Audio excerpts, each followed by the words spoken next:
In 1528, a terrifying epidemic sweeps across London and the kingdom.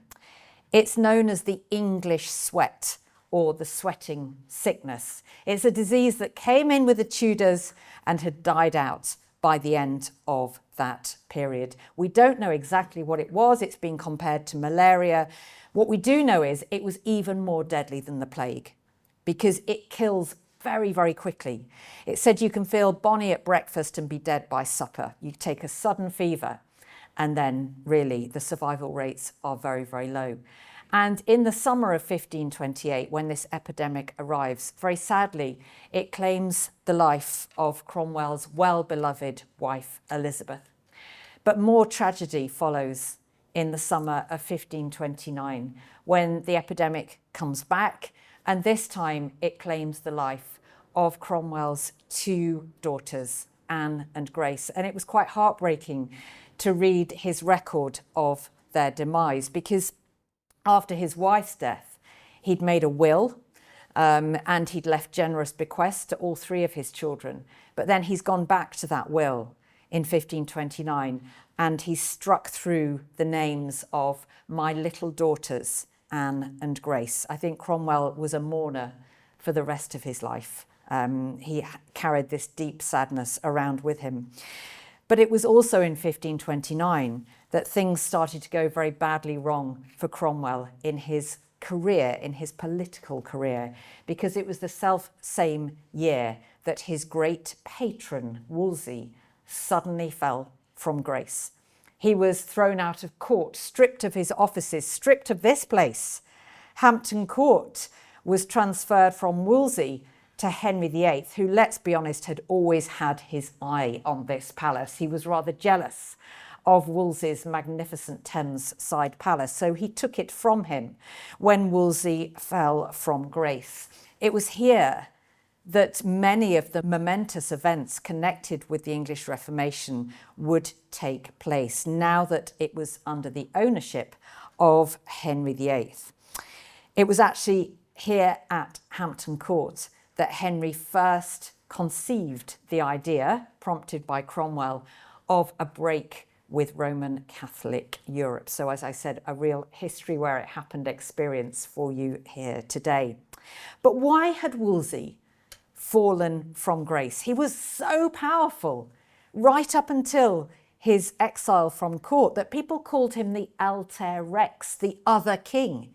If you want something doing, go to Wolsey, don't go to Henry VIII. Suddenly, though, he's thrown out.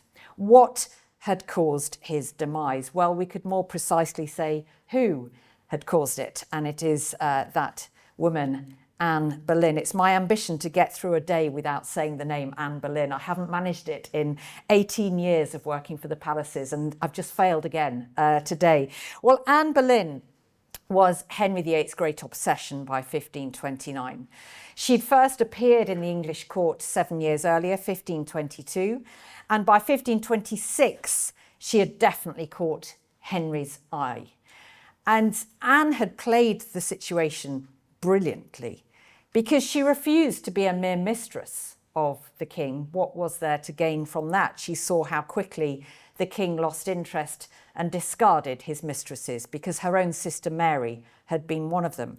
So she held out for a greater prize. If Henry VIII wanted her, he would have to marry her. But the problem was Henry already had a wife, Catherine of Aragon, his late brother's widow, whom he married very soon after coming to the throne. Well, Catherine hadn't put a foot wrong as Queen of England. She was much beloved of Henry and the people. But one of her key failings, if you like, and all the blame was placed on her shoulders, was that she hadn't given Henry a surviving son. Their only living child was the Princess Mary. And it was crucial in Henry's eyes that he had a male heir. He was only the second Tudor monarch. They were still quite a fragile dynasty, and he needed a son to secure that dynasty. Well, Catherine, she was getting beyond childbearing years. Henry started to think about having his marriage annulled, and he made much of the fact that Catherine had been married to his late brother Arthur.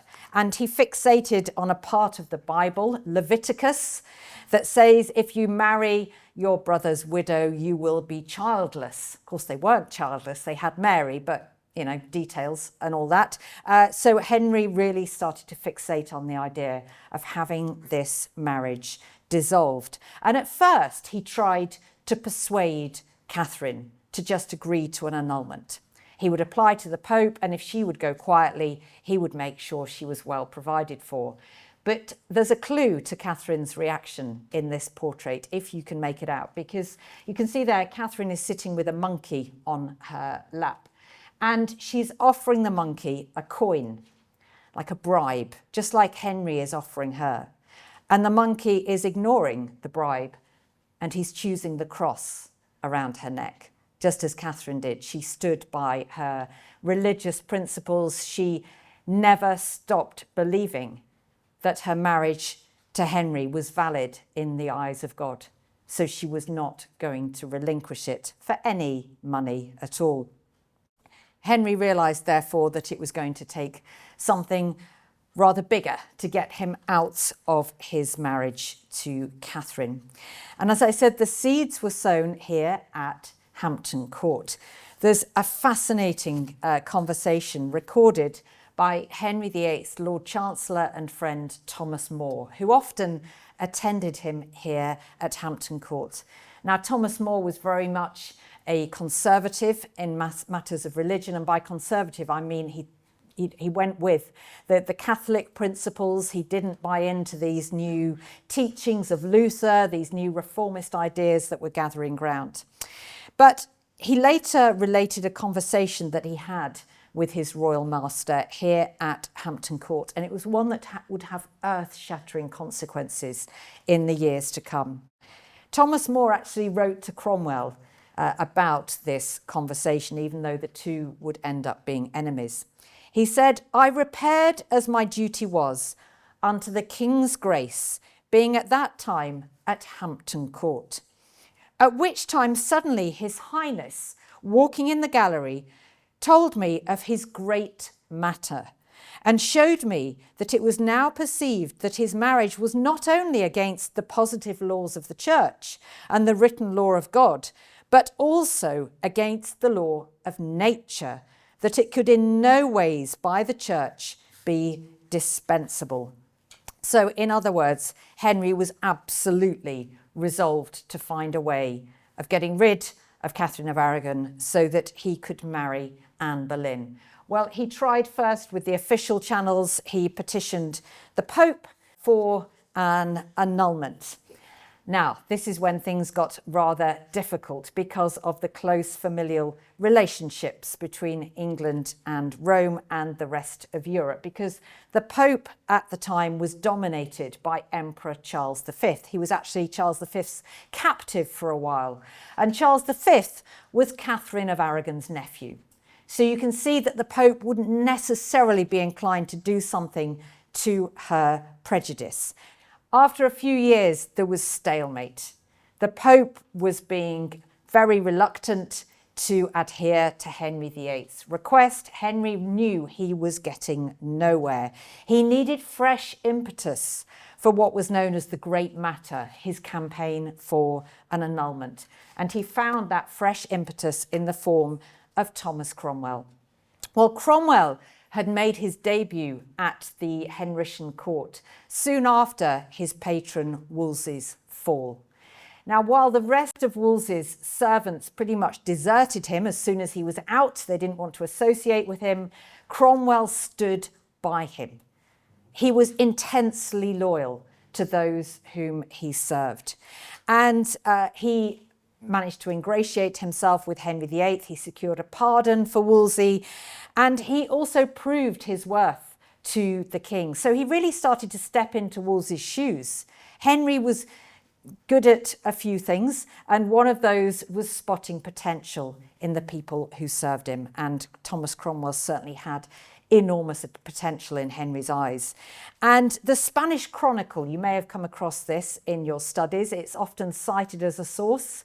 It's not necessarily always reliable, but the Spanish Chronicle says that Henry VIII and Cromwell had a meeting likely here at Hampton Court, where Cromwell set out his vision for how Henry could get his annulment from Catherine. And it involved something truly earth-shattering, breaking with the Roman Catholic Church, setting up a new independent Church of England. So in other words, take the Pope out of the equation. He's not saying yes to your annulment, and neither is he likely to. So why not just make England a separate, independent kingdom with its own church? If anybody says that history doesn't repeat itself, witness Brexit of 2016 and the separation of England from much of Europe. The same things, I am convinced, keep happening time and time again. Well, Cromwell certainly lent his weight to the campaign for an annulment, and he saw his way forward as being this establishment of a new church. He questioned that kings should be subject to the Pope. Surely kings should be answerable to God alone, and therein lay the justification for what would become known as the English Reformation. Now, Cromwell didn't act alone. He was collaborating very closely with the Archbishop of Canterbury, Thomas Cromwell, a like-minded reformer. And together, these two men managed to lay the groundwork for this seismic break from Rome.